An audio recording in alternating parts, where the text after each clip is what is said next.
The Xinthian collective had controlled this part of space for 3,000 years. They were powerful, organized, and believed they knew everything about war.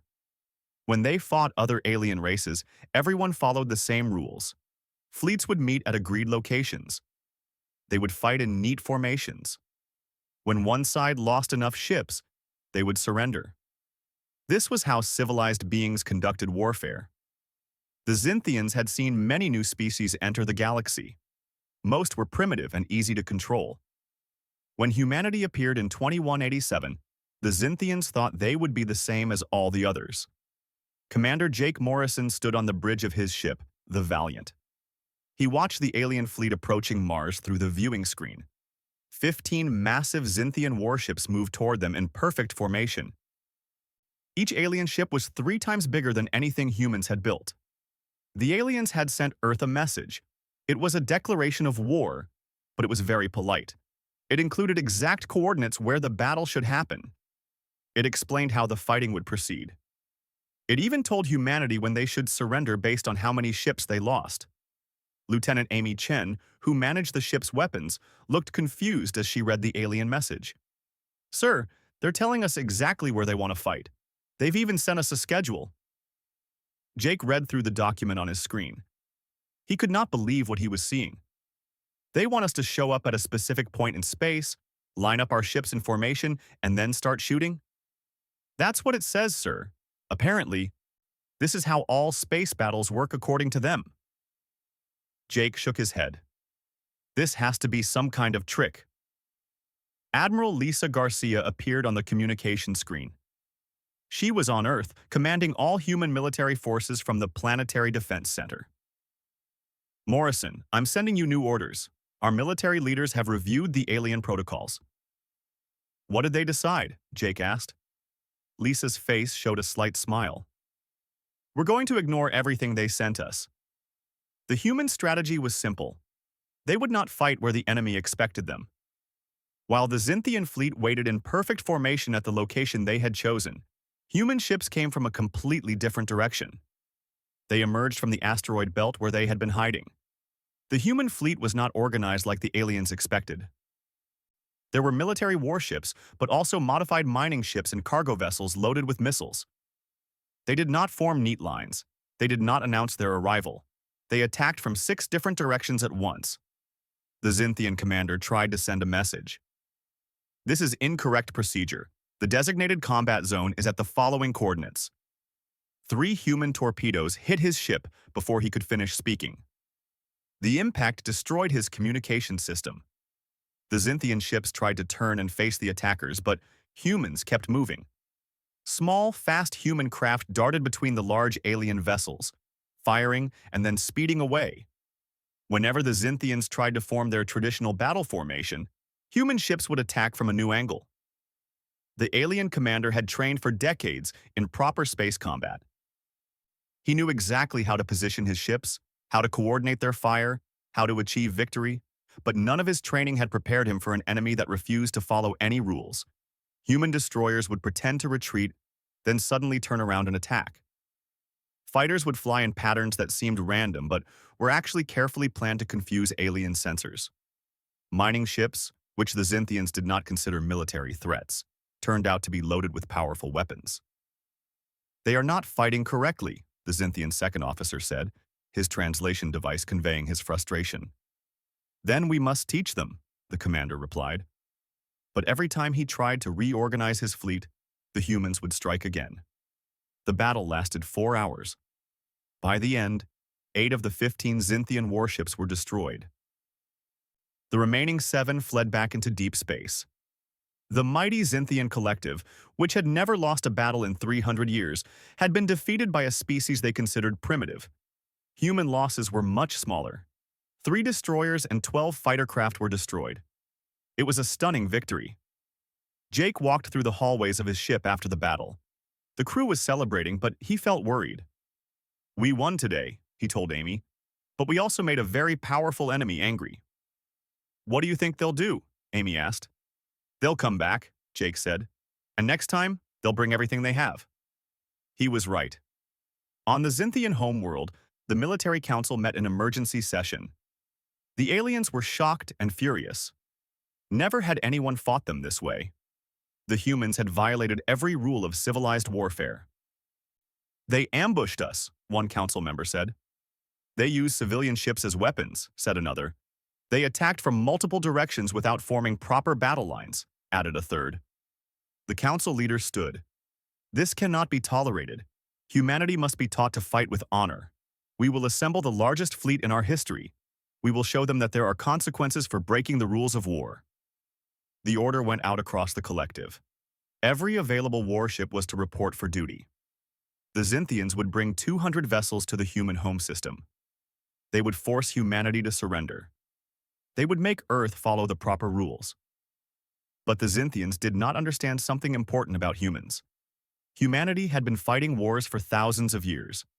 They had fought each other in every way possible. They had learned that in real war, there were no rules. There was only survival. On Earth, military leaders prepared for the next battle. They knew the aliens would come back with more ships. They knew the Xinthians would be angry and looking for revenge. Let them come, Admiral Lisa said to her staff. They think we broke their rules. They don't understand that we're playing a completely different game. Colonel Ben Harper, who was in charge of Earth's Electronic Warfare Division, smiled. I have some ideas about how to welcome them. What kind of ideas? Lisa asked. The kind that will make them wish they had stayed home, Ben replied. Across the solar system, human forces prepared. They studied the recordings from the first battle. They analyzed how the Xinthian ships moved and communicated. They looked for weaknesses. What they found surprised them. The alien fleet was incredibly advanced, but it relied on everything working perfectly. All their ships were connected through a central computer network. They shared data constantly. They moved together like a single organism. That's their strength, Dr. Kate Sullivan, a civilian computer expert, explained to the military commanders. But it's also their biggest weakness. If we can disrupt their communications, their entire fleet becomes confused. Can you do it? Lisa asked. Kate nodded. Give me 6 months and access to every computer expert on Earth. I'll build something that will turn their technology against them. As Earth prepared, the Xinthian fleet gathered. 200 warships. 6 months after the first battle, the Xinthian punishment fleet arrived at the edge of the solar system. 200 warships appeared near Jupiter's orbit. They were the largest military force the collective had ever sent against a single species. The fleet commander sent a message to Earth. It was longer than the first one and much more stern. The aliens explained that humanity had violated the rules of warfare. They listed all the things humans had done wrong. They gave Earth one more chance to surrender properly and accept Xinthian rule. They also sent new coordinates for the battle. This time, they chose a location far from any planets or asteroids where humans might hide. They wanted a clean, open space where proper warfare could occur. Then they waited. And waited. The human fleet never arrived at the designated coordinates. Instead, something strange started happening. Every communication system on every Xinthian ship began receiving thousands of messages. Some were songs from Earth, others were television shows. There were videos of cats doing funny things. There were cooking instructions. There were messages in hundreds of human languages. The flood of data was overwhelming. The Xinthian communication officers tried to filter it, but new messages kept coming.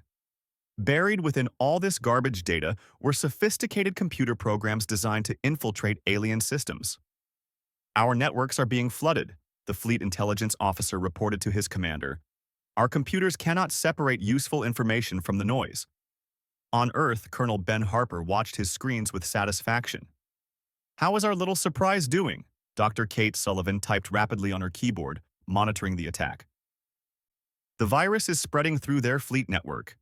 Their ships are so connected that infecting one means infecting all of them. They built their entire system assuming everyone follows proper communication protocols. Ben laughed. They really don't understand humans at all, do they? The virus Kate had created was brilliant in its simplicity.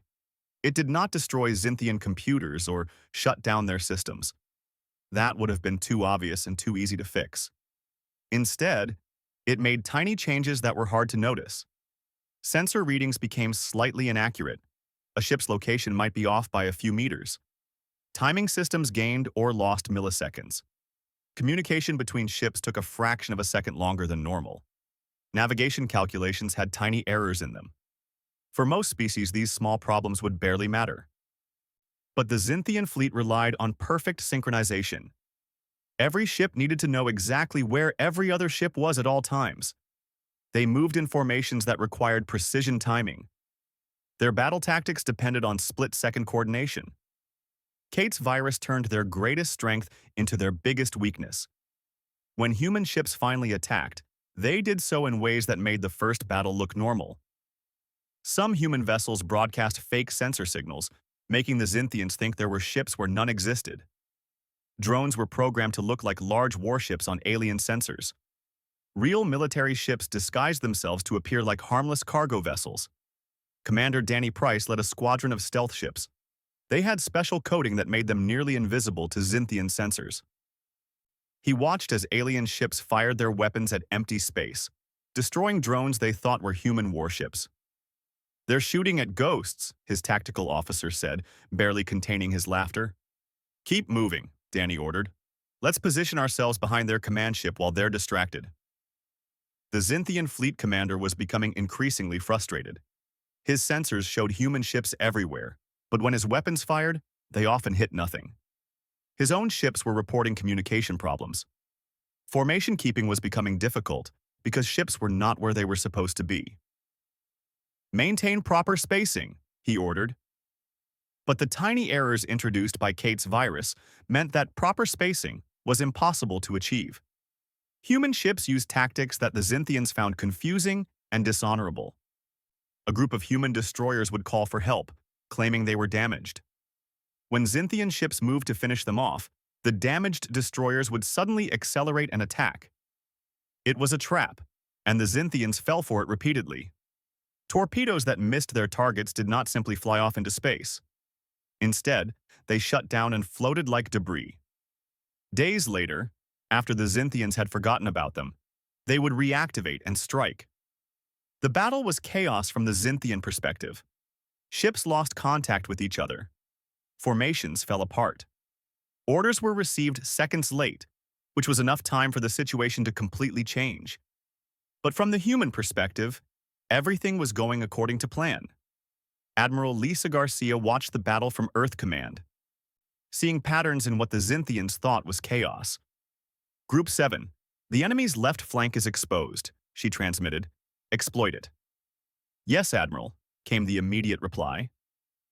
Human captains did not need detailed instructions.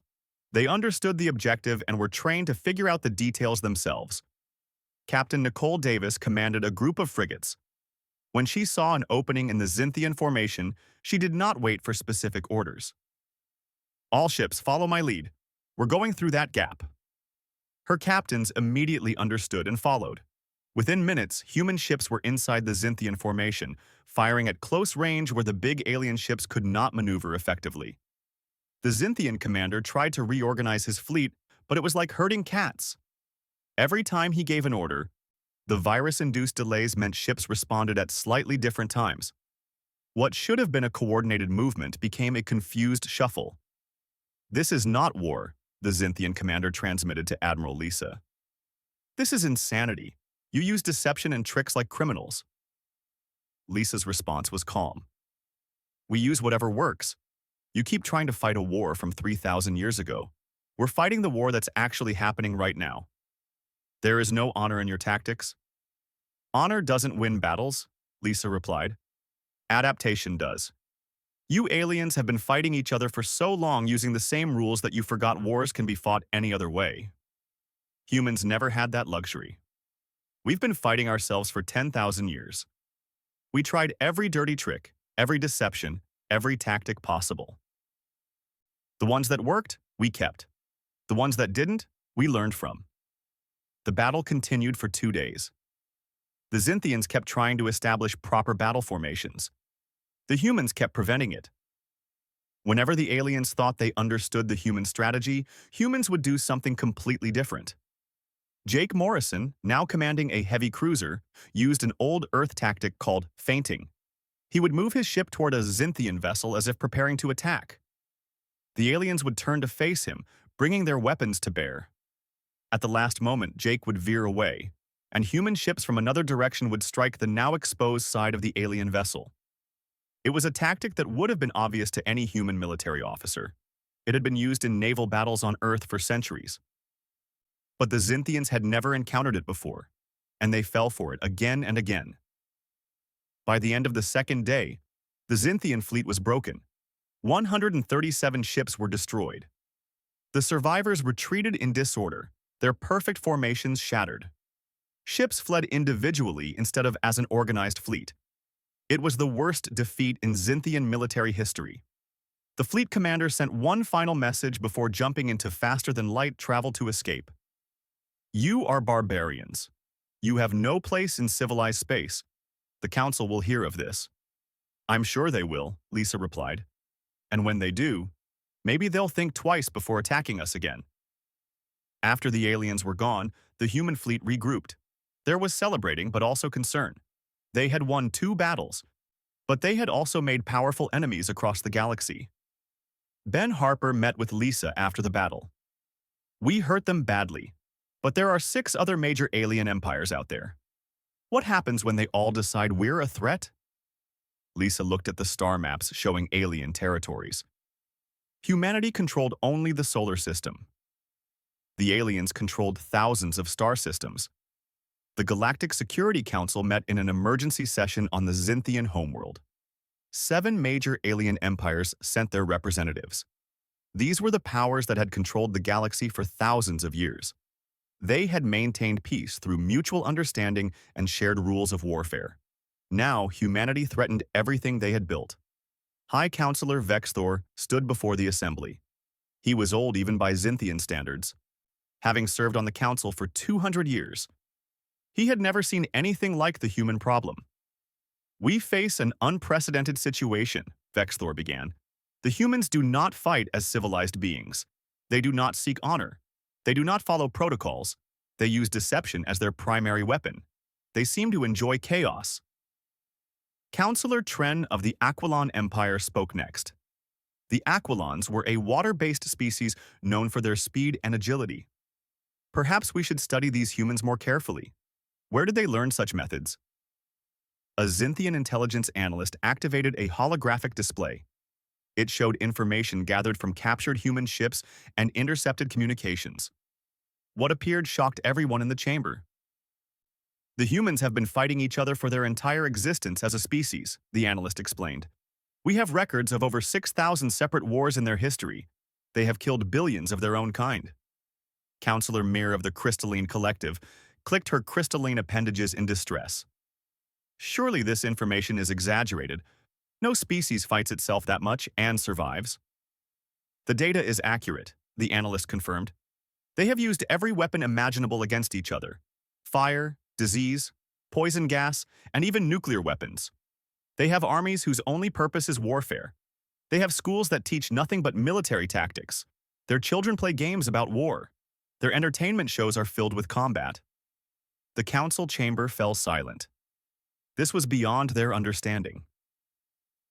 Most species fought wars occasionally, usually over resources or territory, but humans seem to have made warfare a central part of their culture. The analyst pulled up a specific file. "This is particularly concerning. It is a human document called On War, written by a military theorist named Karl von Clausewitz, hundreds of years before humans reached space." The analyst read a translated passage. "War is an act of force to compel our enemy to do our will. There is no restriction to the application of force. Each side compels the other to follow suit." Vexthor absorbed these words. They have philosophy about warfare, not just tactics or strategies, but actual philosophical frameworks for thinking about conflict. "There is more," the analyst continued. "We found thousands of documents. Books with titles like The Art of War and The Prince, written thousands of years ago. Detailed histories of their battles. Analysis of why they won or lost. They have universities where scholars study nothing but military history." Counselor Tren leaned forward. "Show us their military academies." The display changed to show images of human military schools. Young humans learning tactics, studying historical battles, practicing leadership under stress. The aliens watched in fascination and horror. They train their officers for years before giving them any real command, the analyst explained. These officers study battles from their own history. They learn what worked and what failed. They are taught to think independently and make quick decisions. But without central coordination, how do they maintain discipline? Asked Counselor Mir. They have something they call mission command, the analyst said. Leaders at every level are told the objective but are free to achieve it however they think best. This means their military can adapt very quickly because they do not need to wait for orders from above. The implications were staggering. The Council's forces relied on careful planning and centralized control. Human forces relied on every officer being able to think and act independently. Vexthor made a decision. Bring me a human prisoner. I want to speak with one of their military leaders directly. General Rick Patterson was brought into the council chamber. He had been captured during a raid on a human supply depot. He wore chains but stood straight and showed no fear. His guards were much larger than him, but he seemed unbothered. Why do you fight without honor? Vexthor demanded. Why do you not follow the proper conventions of warfare? Rick smiled. It was not a friendly smile. Because following your conventions would mean losing. And humans have learned one very important lesson from all our wars. It is better to win dirty than lose clean. But the chaos, the unpredictability, the deception, Vexthor said. How can you call this warfare? It's not chaos to us, Rick replied. Every tactic we've used came from somewhere. That ambush at Mars, based on tactics from our ancient Mongol warriors. The cyber warfare, we've been doing that to each other for 200 years. The fake retreats, that's from a human general named Napoleon. Everything we did to you, we first did to ourselves. Counselor Tren spoke up. You have been fighting yourselves for so long. Why? Rick shrugged as much as his chains would allow. Resources, religion, politics, territory, pride, revenge. Humans can find a reason to fight about anything. We've had wars that lasted 100 years. Wars that killed half the population of continents. We've fought in every environment on our planet, in every season, using every weapon we could invent. It sounds horrible, Counselor Mir said. It was, Rick agreed. But it taught us things you've never learned. We know that no plan survives contact with the enemy. We know that the side that adapts faster usually wins. We know that being clever is often better than being strong. And we know that rules in warfare are just suggestions that the losing side wishes the winning side had followed. Vexthor leaned back in his seat. Then how do we defeat you? You seem to have an answer for everything. Rick's smile widened. That's the question empires have been asking about guerrilla fighters and insurgents for thousands of years on Earth. Some figured it out. Most didn't. Good luck. You are that confident you will win? I'm confident that you can't beat us by fighting the way you've always fought, Rick said. You could try to fight like us, but you'd be bad at it. You didn't grow up in cultures that glorify military history. You didn't spend your childhoods learning about famous battles. You don't have the instincts we developed from fighting ourselves. After Rick was taken away, the council sat in troubled silence. They were facing an enemy they did not understand. An enemy that seemed to have been preparing for galactic warfare for thousands of years without even knowing the galaxy existed. We must adapt, Counselor Tren finally said. We cannot defeat them using our traditional methods. Agreed, said Vexthor. We will form a grand coalition. All 7 empires will contribute their forces. We will study human tactics and use them against humanity. We will show them that we can be just as ruthless and unpredictable. But can we? Asked Counselor Mir quietly. Can we truly fight without honor? Can we embrace chaos and deception? These things go against everything our civilizations have built. We must, Vexthor insisted. Or we must accept human dominance. Those are our only choices. The council voted unanimously. A coalition fleet would be assembled. 3,000 warships from 7 different empires. It would be the largest military force in galactic history. But as the council members returned to their homeworlds to prepare, each carried doubts. They were about to try to fight like humans. But humans had spent 10,000 years learning how to fight themselves. The aliens would have only months to learn those same lessons. On one of the Xinthian military networks, a young officer named Krell studied the human data obsessively. He watched recordings of Earth battles from centuries ago. He read human military theory translated into his language. He began to understand something that terrified him. Humans did not just have better tactics. They had a completely different way of thinking about warfare. To the Xinthians, war was a formal process with rules and procedures. To humans, war was a problem to be solved using any method that worked. Krell sent a private message to his superior officer. "We are making a mistake. We cannot beat humans at their own game. We should seek peace, not escalation." The response came back quickly. "Peace is not possible. The Council has decided. The Coalition fleet will assemble in 3 months. Prepare yourself for battle." 3 months later, the Coalition fleet was ready. 3,000 warships from 7 different empires floated in formation near the staging area. It was the most powerful military force ever assembled in galactic history. Every ship was crewed by experienced officers. Every weapon system was checked and ready. The fleet commanders met in a virtual conference to discuss their strategy. They had studied the human battles carefully. They had analyzed every tactic the humans used. They had made plans to counter human unpredictability with their own flexible approaches. "We will not make the Xinthian mistake," announced Admiral Kren, the Coalition's supreme commander. He was from the Aquilon Empire and had never lost a battle. "We will not be predictable. We will not follow rigid formations. We will fight as the humans fight." The other commanders agreed. They had divided their forces not by empire but by function. Fast ships would harass and distract. Heavy ships would deliver devastating blows. Carriers would provide support from a distance. It was a sound strategy, or so they believed. On Luna, Admiral Lisa Garcia reviewed intelligence reports about the Coalition fleet with her senior staff. Captain Chris Bennett, her chief of staff, pointed to the force distribution on the holographic display. "They're trying to use our tactics," Chris said. "Mixed unit types, flexible formations, decentralized command structure." "Trying being the key word," Lisa replied. "Look closer at how they've organized. The Xinthian contingent is all heavy warships. The Aquilons have all the fast attack craft. The Crystalline Empire brought only carriers. Each empire contributed what they're good at." Lieutenant Laura Mason, the intelligence officer, pulled up communication intercepts. "And they still have 7 different command structures.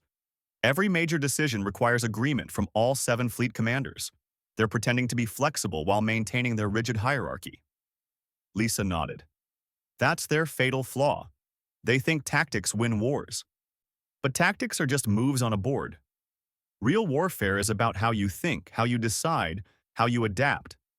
They've copied our moves without understanding the thinking behind them." "So what's our strategy?" Chris asked. "We show them that copying tactics without understanding doctrine is useless," Lisa said.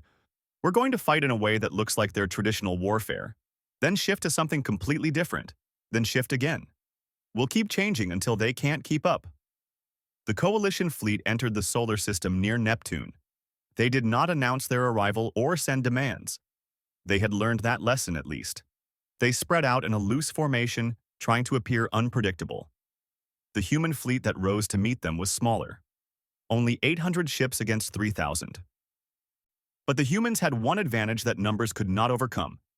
Every ship, every captain, every officer thought the same way. The battle began with a surprise. The humans opened with a perfectly coordinated missile barrage. The timing was so precise it could have been Xinthian. Thousands of missiles launched simultaneously from hundreds of human ships. They approached in tight formation, following calculated trajectories. Admiral Kren watched in confusion. "They are fighting like us? Traditional tactics?" "Perhaps they fear our numbers," suggested one of the other commanders. But then the missiles did something unexpected. Just before impact, they split up. Each missile became 3 smaller missiles. What had been thousands became tens of thousands. They scattered in all directions, overwhelming the Coalition's defensive systems. "That was not traditional," Kren said unnecessarily. Before the coalition could recover, human ships shifted tactics again. Fast attack craft, moving in patterns that would have impressed the Aquilons, swept through the coalition formation. But unlike Aquilon tactics, they did not maintain group cohesion. Each ship moved independently, creating chaos. Then human carriers launched their fighters in a display that matched crystalline Doctrine. Except the fighters did not stay near their carriers. They ranged far and wide, attacking from unexpected angles. "They are using all our tactics," a crystalline commander observed, "but better than we use them ourselves." Jake Morrison commanded a squadron of heavy cruisers. His orders from Admiral Lisa had been simple. Make them think they understand what you're doing. Then do something else. He led his ships in what appeared to be a standard flanking maneuver. The coalition forces recognized it and moved to counter. At the last moment, Jake's squadron split. Half continued the flank. The other half reversed course and attacked from behind. It was a simple trick, but it worked because the coalition commanders were trying to predict human moves based on their own doctrine.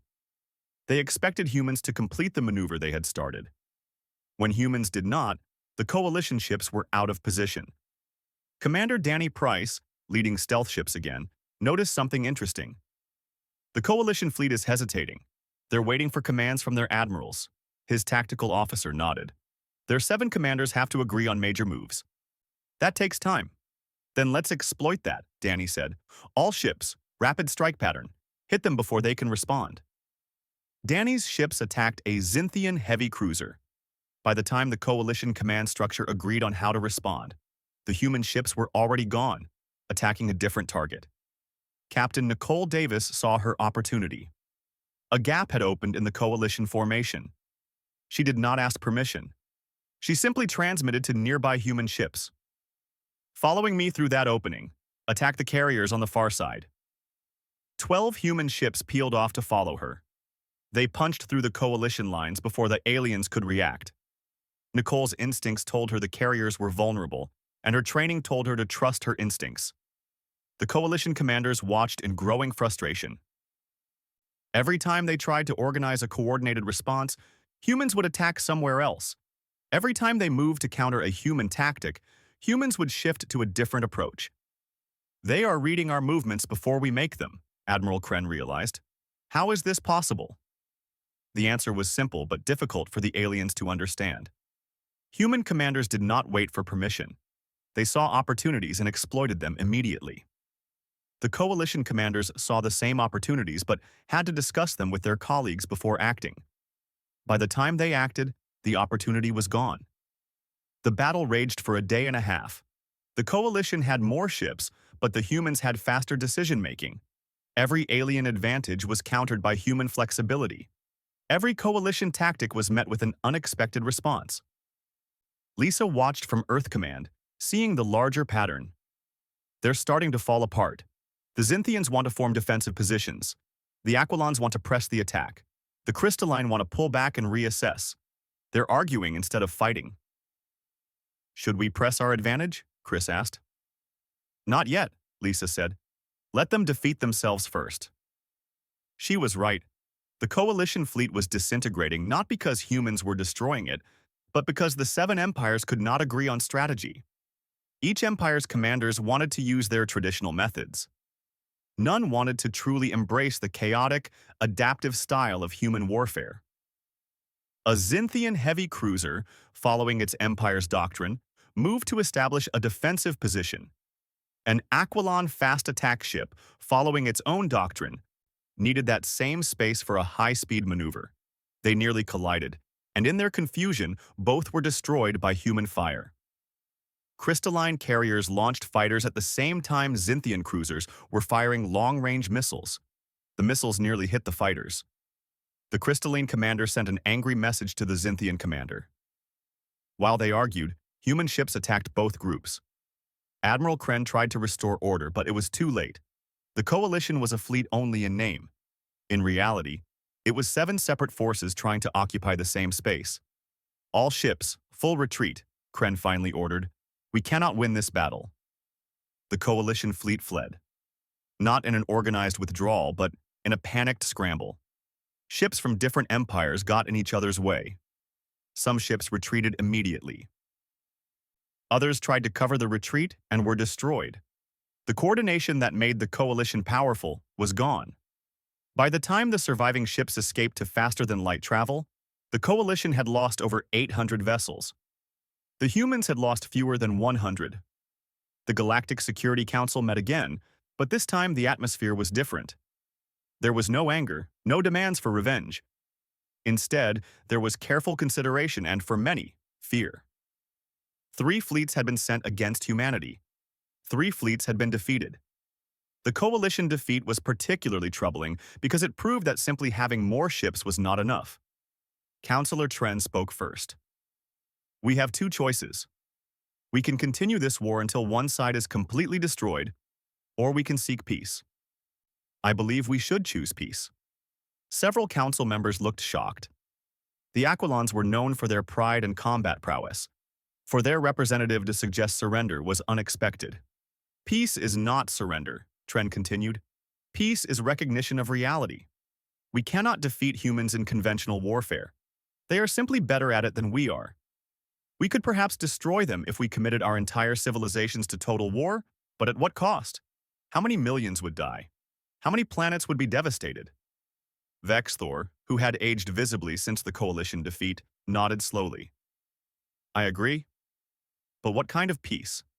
Do we simply acknowledge human independence and hope they do not expand into our territories? Perhaps, said Counselor Mur, we should ask what the humans actually want. They have never demanded territory or resources. They have never threatened to attack us. They have only defended themselves. A communication was sent to Earth requesting a formal negotiation. To everyone's surprise, the human response came within hours. They agreed to meet. Ambassador Pete Connor arrived on Xynthia Prime 2 weeks later. He was an older human with gray hair and a calm demeanor. He had been a diplomat on Earth for 30 years before humanity reached the stars. He knew how to negotiate with people who did not trust each other. The council chambers were impressive, designed to make visitors feel small and intimidated. Pete barely glanced at them. He had negotiated with politicians, generals, and corporate leaders. Aliens were easier. Thank you for agreeing to meet, Vexthor began formally. We wish to discuss an end to hostilities. Good, Pete said simply. So do we. Counselor Tren leaned forward. You are winning. Why would you want peace? Pete smiled. Because winning battles and winning peace are different things. We can defeat your fleets, but we can't conquer 7 empires spread across thousands of star systems. And we don't want to. We just want to be left alone to develop our civilization. Yet you have demonstrated military superiority over the combined forces of the galaxy, Vexthor said. How can we trust that you will not use that superiority to expand and conquer? Because conquest is expensive and annoying, Pete replied. Why would we want to rule alien worlds? Managing one planet is hard enough. Besides, we looked at your civilizations. You have technologies we don't. Scientific knowledge we lack, cultural achievements we admire. We would rather trade and learn from you than fight you. This surprised the council. They had expected arrogance or demands. What exactly are you proposing? Asked Counselor Mare. Pete pulled up a document on his portable display. A mutual benefit arrangement. We teach you our military doctrine and tactics. In exchange, you teach us your sciences, technologies, and culture. We've spent 10,000 years learning how to fight. You've spent 3,000 years developing in peace. Both approaches have value. You would share your military knowledge? Vexthor asked suspiciously. The very thing that gives you advantage over us? The tactics themselves are not what makes us effective, Pete explained. It's the mindset behind them. You could read every human military manual ever written and still lose battles against us because your species did not grow up thinking about warfare the way we do. But if you're willing to learn, if you're willing to change how you think about conflict, then yes, we will teach you. The council members exchanged glances. It was a strange proposal. Accept teaching from a species they had considered primitive, but the alternative was continued war against an enemy they could not defeat. There is more, Pete continued. We propose a formal alliance, a mutual defense treaty. If any external threat appears, we face it together. Your numbers and technology combined with our tactical flexibility and experience. That is a force that could protect the entire galaxy. Why would you want to protect us? Counselor Tren asked. We tried to conquer you, Pete shrugged. You didn't know any better. You thought you could beat us easily and got a surprise. Now you know better. Besides, humans have learned something from all our wars. It's better to turn enemies into allies than to keep fighting them forever. The negotiations took 3 weeks. There were many details to work out. Which technologies would be shared? How would military training be conducted? What would the terms of the alliance be? Finally, an agreement was reached.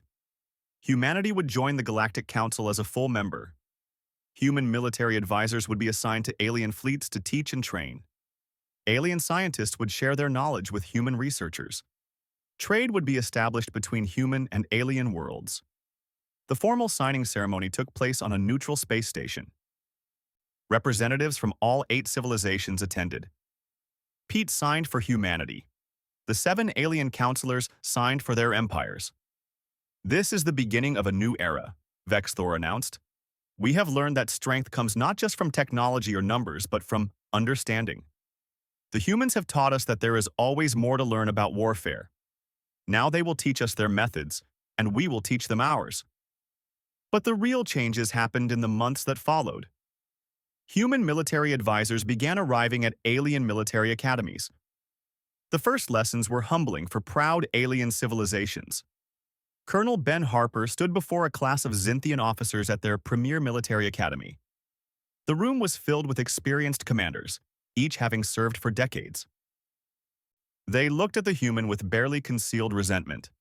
First lesson, Ben began. Your plan will fail. Accept it now. Every plan fails when it meets the enemy. The question is not how to make a perfect plan. The question is how to adapt when your plan fails. A Xinthian officer raised his hand. But without proper planning, there is only chaos. No, Ben corrected. Without flexibility, planning is useless. You can plan all you want, but if you cannot change your plan when circumstances change, you will lose. Let me give you an example from human history. Ben pulled up information about a battle from Earth's Second World War.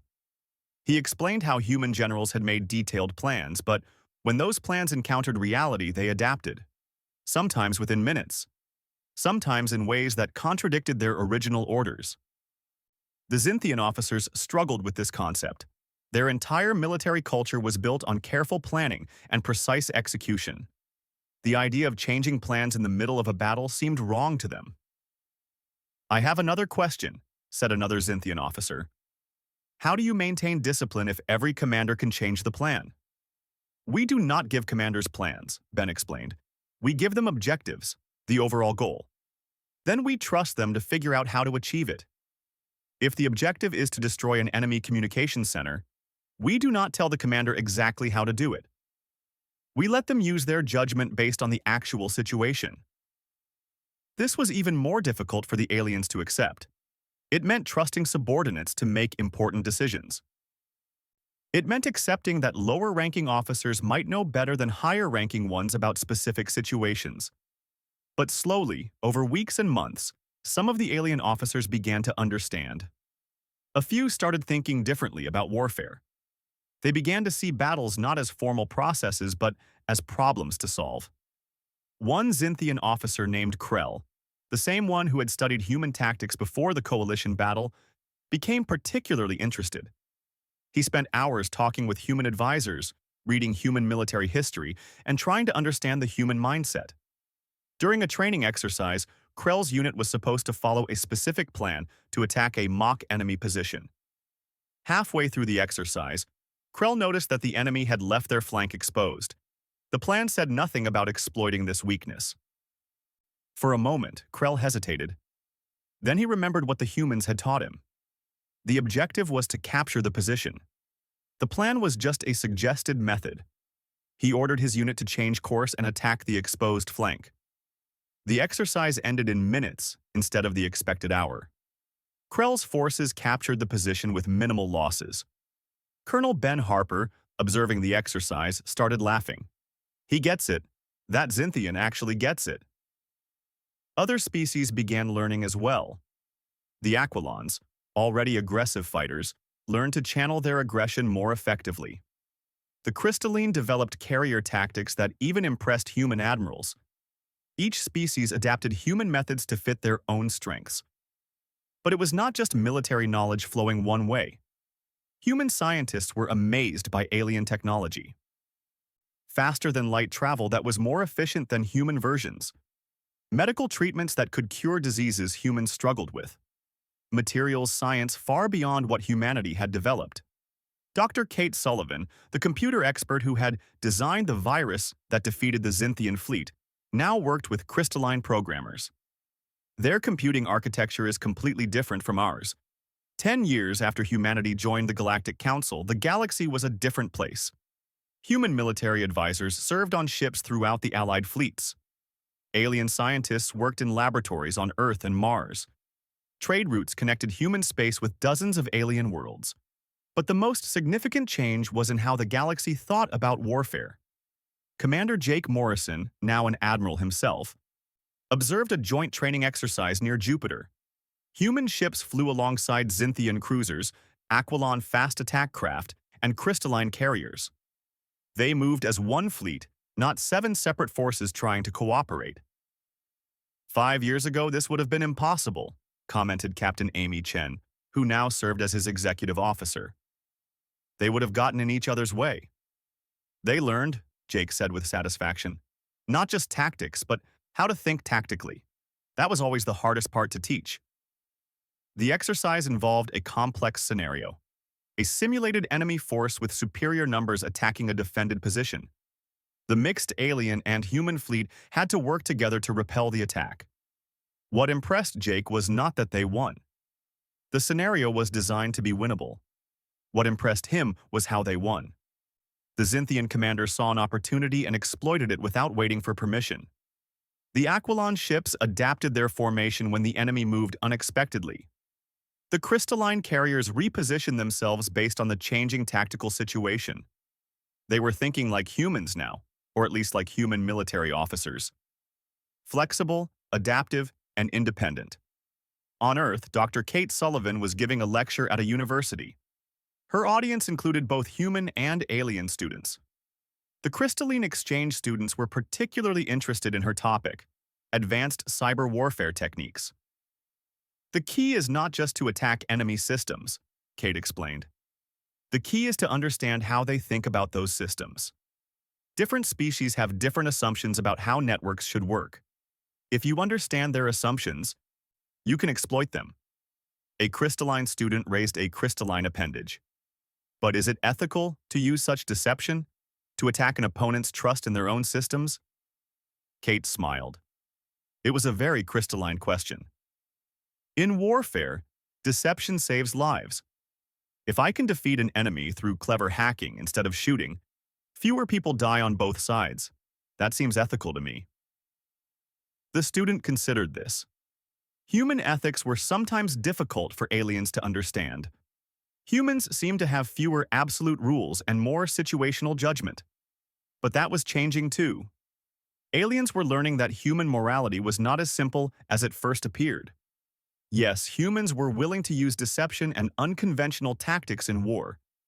But they also had strong ideas about protecting civilians, treating prisoners fairly, and ending conflicts as quickly as possible to minimize suffering. Colonel Ben Harper, now a general, ran the military exchange program. He had trained thousands of alien officers over the past decade. Some learned quickly, others struggled. But all of them were changed by the experience. He was meeting with Krell, the Xinthian officer who had been one of the first to truly understand human military thinking.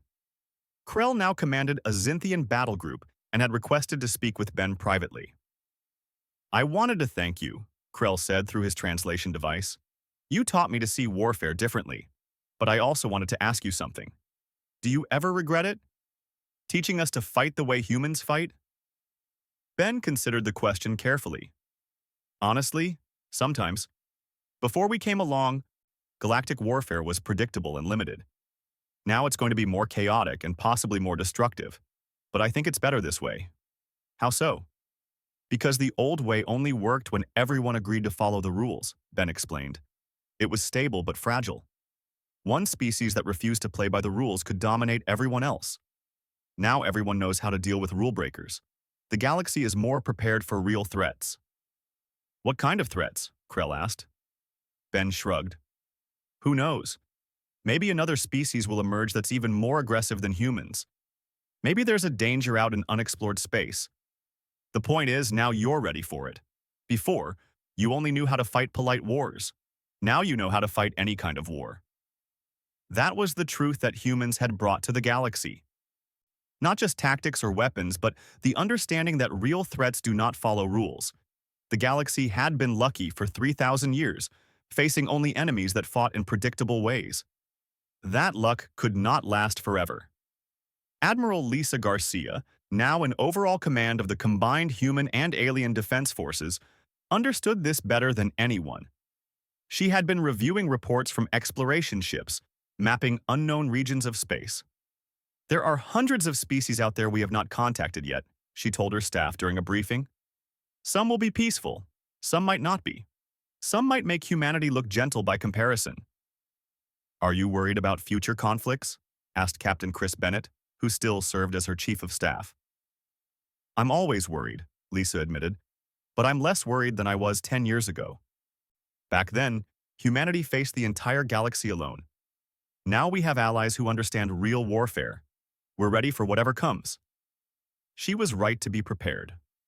2 years later, the first reports came in of a new species at the edge of explored space. They called themselves the Kraith Dominion. They were aggressive, expansionist, and had technology that rivaled or exceeded anything the Council possessed. The Kraith did not send diplomatic messages. They simply attacked any ship that entered their territory. Several exploration vessels from different Council species were destroyed without warning. The Galactic Council met in emergency session. For the first time, a human held a seat at the table. Admiral Lisa Garcia represented Earth. We face a new threat, Vexthor announced. The Kraith Dominion is hostile and powerful. They have already destroyed 6 of our ships. Intelligence suggests they are preparing a major military campaign. How do they fight? Asked Counselor Tren. A military analyst displayed tactical recordings from the few surviving ship sensors. The Kraith fought with brutal efficiency. No fancy formations, no elegant tactics. Just overwhelming firepower applied ruthlessly. They fight to destroy, not to achieve limited objectives, the analyst explained. They do not seem to have concepts of surrender or negotiation during battle. Several council members looked worried. This was worse than the human situation. At least humans could be reasoned with eventually. The Kraith seemed interested only in conquest and destruction. Lisa studied the tactical data. They're tough, but they're not invincible. They rely heavily on direct assault with superior firepower. That means they probably lack flexibility. If we can make them fight on our terms instead of theirs, we have a chance. What do you recommend? Vexthor asked. A combined task force, Lisa said immediately. Human ships for tactical flexibility, Xinthian heavy cruisers for firepower, Aquilon fast attack for harassment, crystalline carriers for support. We use every advantage we have. And we show the Kraith what happens when they mess with a galaxy that learned to fight from humanity. The Council approved her plan unanimously. For the first time in galactic history, a human would command a major military operation involving multiple alien species. The task force assembled quickly. 200 ships from 5 different species. Jake Morrison commanded a squadron of human destroyers. Krell led his Xinthian battle group. Officers who had been enemies a decade ago now worked together seamlessly. They met the Kraith fleet at the border of explored space. The Kraith had 300 ships, but they fought in the old style that the Galactic Council used to use. Rigid formations, predictable tactics, overwhelming force applied directly. They expected the Council fleet to fight the same way. They were very wrong. The battle opened with the Kraith fleet advancing in a massive wall of ships, all firing at maximum range. It was impressive and terrifying. But Lisa had planned for this. All units, execute dispersal pattern, she ordered. The Council fleet scattered. Not in retreat, but in a carefully planned spread that made the Kraith have to split their attention. Human ships darted between Kraith vessels, too fast to target effectively. Xinthian cruisers, using tactics Ben Harper had taught them, feinted attacks from one direction, then struck from another. Aquilon craft harassed the Kraith flanks, forcing them to divert resources. The Kraith commander tried to reform his fleet into a tighter formation to concentrate fire. But crystalline carriers had deployed thousands of small drones that confused Kraith sensors. They could not tell which targets were real ships and which were decoys. Jake Morrison led his squadron in a classic human maneuver. They appeared to retreat, drawing a Kraith pursuit force away from the main fleet. Then they turned and ambushed their pursuers. It was a tactic as old as human warfare, and the Kraith fell for it completely. Krell, watching from his Xinthian cruiser, felt a strange emotion. Pride, perhaps, or satisfaction. He was using human tactics taught to him by human instructors to defeat an enemy that fought the way Xinthians used to fight. The student had become the teacher. The battle lasted 6 hours. The Kraith lost 140 ships and retreated in confusion. The Council fleet lost 23 ships. It was a decisive victory. More importantly, it was a message. The galaxy had changed. The days of predictable, formal warfare were over. Any species that tried to conquer or destroy would face opponents who knew how to fight real wars. After the battle, Lisa sent a message to the Kraith Dominion. It was simple and direct. We do not want war with you. We will trade with you, negotiate with you, even help you if you ask. But if you attack us again, we will defeat you again. We have learned warfare from a species that spent 10,000 years fighting itself. We know every trick, every tactic, every strategy. Choose peace. It is easier. The Kraith sent back a message requesting negotiations. They had learned what the Galactic Council learned a decade earlier. Fighting humans, or species trained by humans, was very different from fighting traditional galactic powers. 20 years after first contact, historians began writing about the human impact on galactic civilization. The most common conclusion was that humanity had changed warfare forever. But some historians argued that humanity had changed more than just warfare. Humans taught the galaxy to question assumptions, wrote a crystalline scholar in a widely read paper. Not just assumptions about warfare, but assumptions about everything. The rigid thinking that had dominated galactic civilization for millennia was shattered by a species that believed every rule could be bent and every problem had multiple solutions. Ambassador Pete Connor, now retired and living on Mars, read that paper with amusement. They make it sound like we had a master plan, he told his wife. We were just trying to survive. Maybe that is the lesson, his wife replied. Desperation creates innovation. On Earth, children played games that mixed human and alien elements. They studied both human and alien history in school. Earth had become not just part of the galaxy, but a bridge between old galactic civilization and whatever came next. The galaxy would continue to change. New species would emerge. New challenges would arise. But the foundation had been laid. The galaxy had learned that success came not from following rules, but from adapting to reality. It had learned that different ways of thinking could complement each other. Most importantly, it had learned that former enemies could become the strongest allies. Admiral Lisa Garcia, now in her 70s and considering retirement, stood on the observation deck of a space station orbiting Earth. She watched ships from a dozen species coming and going. Humans working with aliens, aliens working with each other. All of it peaceful and cooperative. Was it worth it? Asked her old friend Ben Harper, who had retired but still visited occasionally. The wars, the deaths, the struggle? Lisa thought about the thousands who had died in the battles against the Xinthians and the Coalition. She thought about the risks humanity had taken and the enemies they had made. Yes, she said finally, we proved that humanity deserved a place in the galaxy, not through conquest or submission, but through excellence. We showed them something they had forgotten. We reminded them that the universe is unpredictable and dangerous, and survival requires constant adaptation. And now? Ben asked. Lisa smiled. Now we get to see what happens when a galaxy full of species learns to think like humans while humans learn from them. That is going to be interesting. She was right. The human war doctrine had shattered alien empires, but it had also rebuilt them stronger. The galaxy would never be the same, and that was exactly as it should be. Change was the only constant, and humanity had taught the galaxy to embrace it rather than fear it. She told her colleagues. They think about data processing in ways we never considered. I am learning as much from them as they learn from me. Trade began flowing between human and alien worlds. Human art, music, and literature found audiences among the aliens. Alien philosophies and scientific theories fascinated human scholars. 5 years after the war ended, Ambassador Pete Connor stood before the Galactic Council again. This time, humanity was being formally welcomed as a full partner in galactic civilization. We have learned much from each other, Vexthor said in his speech.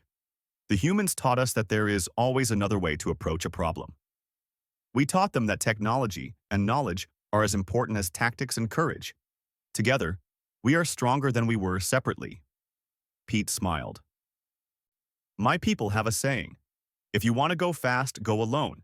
If you want to go far, go together. We believe this partnership will take all our civilizations very far indeed. Vexthor, watching the battle from the Xinthian homeworld, felt something he had never experienced before. Doubt. Not just doubt about winning the war, but doubt about the fundamental assumptions his civilization had held for 3,000 years. A message came from Admiral Lisa Garcia. It was broadcast to all the Coalition homeworlds. You tried to fight like us without understanding us. You copied our tactics but not our thinking. Tactics are just tools.